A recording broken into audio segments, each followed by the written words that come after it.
The Elden Ring Nightreign network test proved a surprise success, giving lucky qualifying players an early taster of this multiplayer spin-off on PlayStation 5, Xbox Series X and S.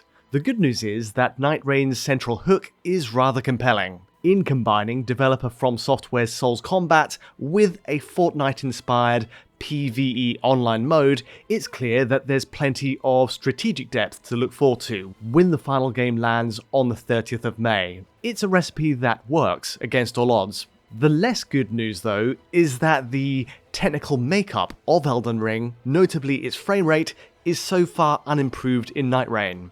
There are still big issues in locking to 60 frames per second on these current gen machines, and added to that, there's no PS5 Pro upgrade in sight either in this network test. Despite this, it is still ultimately the PS5 Pro version that promises to be one of the better ways to play on console. So how do all four machines compare in their respective quality modes? And what's the outlook so far for the frame rate mode on each? Let's find out.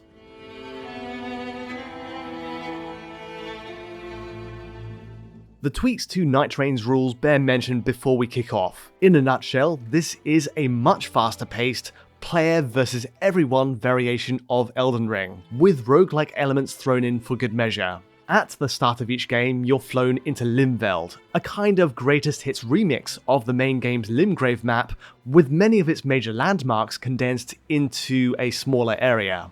The idea is to survive 2 full days here with the aid of 2 allies, where each day ends in a boss. Surviving those 2 days then takes you to a final, climatic battle against one of 8 Night Lords available in the beta. Crucially, each game only lasts around 40 minutes to an hour, and this is a key distinction to make. Within this smaller window of time, FromSoftware has to significantly hasten most aspects of Elden Ring's gameplay to help adjust the balance. Hence, you're able to climb up geometry, survive drops from any distance, and even burst into a sprint with no penalty to your stamina bar.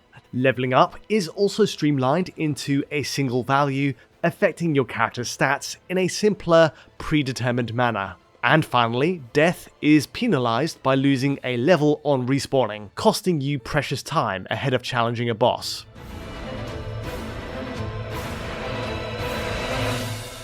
So far, quite a few differences then. In terms of Nightreign's underlying tech, however, this is very much repurposing the Elden Ring engine and assets with a new focus. It does, however, make one curious change in that PS5 and Series X now no longer offer a ray tracing mode in their menus. We keep the quality and frame rate modes on each console, but that RT mode, which adds ray traced shadows and ambient occlusion in vanilla Elden Ring, is stripped out here. Perhaps, in theory, this is to address competitive balance, to sidestep a scenario, for example, where 2 players on separate machines might interpret the world differently if, say, one uses the RT option and another has it set to rasterize shadows and AO. Or it may simply be due to the low performance level of that RT mode in the main Elden Ring release, given that it hovers at around 30 to 40 FPS on PS5 and Series X, with drops into the 20s as well. It's worth noting that Nightreign is coming to last-gen consoles too, and PC of course, but none of those versions were given a network beta, so we'll have to see what options appear in the PC graphics menus when the game releases in full.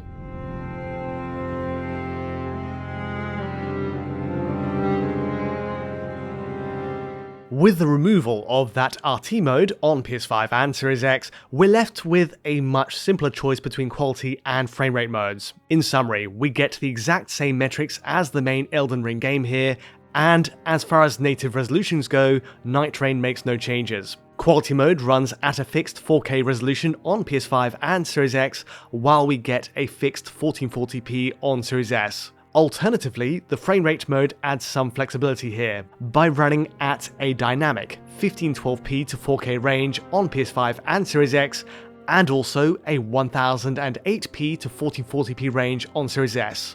Performance, as you might expect, is much improved with that latter option, and honestly, is my recommendation on all platforms. Taking base PS5 in example to compare the modes, and this equally applies to Series X, there are two trade-offs being made by using the framerate mode. Firstly, the game runs with a lower shadow preset on the framerate mode, notably affecting environmental shadows cast by sunlight. Secondly, you'll spot a drop in image quality all round, due of course to the framerate mode often settling at the lower end 1512p value of its dynamic range, the result being a slightly blurrier image prone to more visual noise.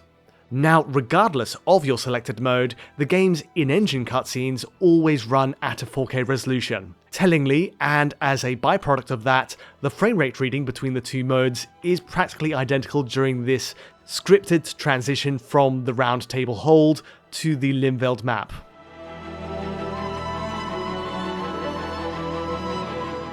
A couple more quick points to make before we get to framerate testing. As mentioned, Nightreign does not have any form of official PS5 Pro support, in this test at least. Still, the game does benefit by running on Pro hardware, using the base PS5 setup, purely by virtue of it being a high-clocked machine. It has, after all, a 45% boost in GPU power over base PS5, plus high memory bandwidth, which translates to more pixels being pushed in the framerate mode.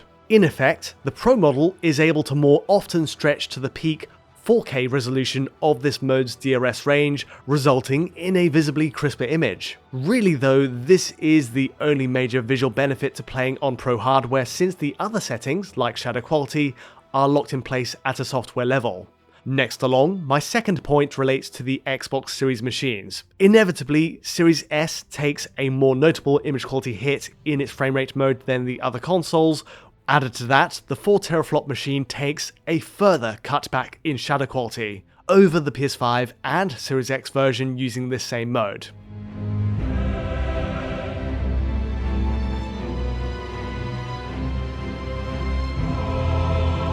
On to performance testing, and it's the quality mode in the spotlight first. The reason being, quality mode gives us an accurate way to benchmark each machine in matching runs without any dynamic scaling as a variable.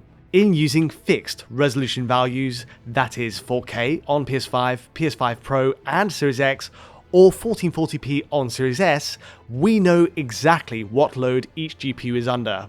Alas, we have to focus on the round table hold area, a kind of matchmaking lobby before we start a game. Actual gameplay out in Limveld itself is more taxing overall, but given the quickly changing day-night cycle and random spawn points, it's a challenge to sync up all feeds fairly there. For a test of relative performance, the round table hold area works well, and if nothing else, shows the huge performance advantage enjoyed on Pro hardware.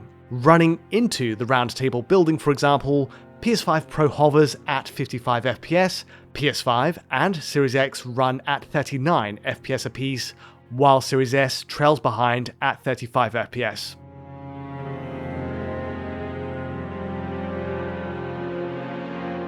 Looking to actual gameplay in Limveld using the quality mode, base PS5 operates at between 35 to 45 FPS. Between enemy grinding, dungeon runs, and exploring the overworld, this early phase of Nightreign runs at a similar range to the main Elden Ring adventure in the same mode.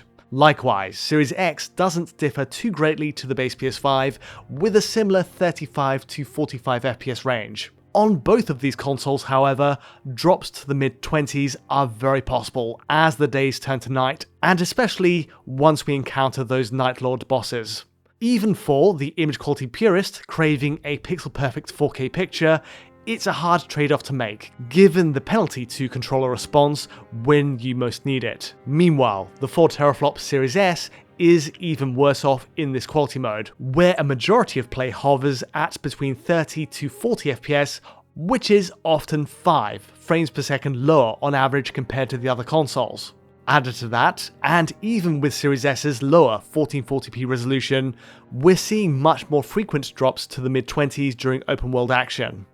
Finally, we have the PS5 Pro, which is a much more adept performer on the quality mode, but still shy of the target. We're typically running at 45 to 60 FPS instead, with drops to 40 FPS at the very lowest, which ultimately is still not enough for a VRR display to work successfully at the extremes. Just as with the original Elden Ring then, offering this quality mode as an unlocked 60fps experience doesn't really serve any practical purpose. Instead, the best hope for a 60fps lock on console is the framerate mode. Once again, a 4-way split to show the relative performance is illuminating, where both PS5 machines, Series X and even Series S mostly hover at 55 to 60fps around the round table hold area. As you can see, the frustration is that even in a less taxing spot like this, every console is just shy of a perfect 60. And much of this comes down to the game's dynamic resolution scaling, due to the manner in which the game's DRS always attempts to prioritize the highest resolution per frame. 60fps is seemingly always kept at arm's length here. It works just like the core Elden Ring experience, and once again, should be so much better optimized for 60.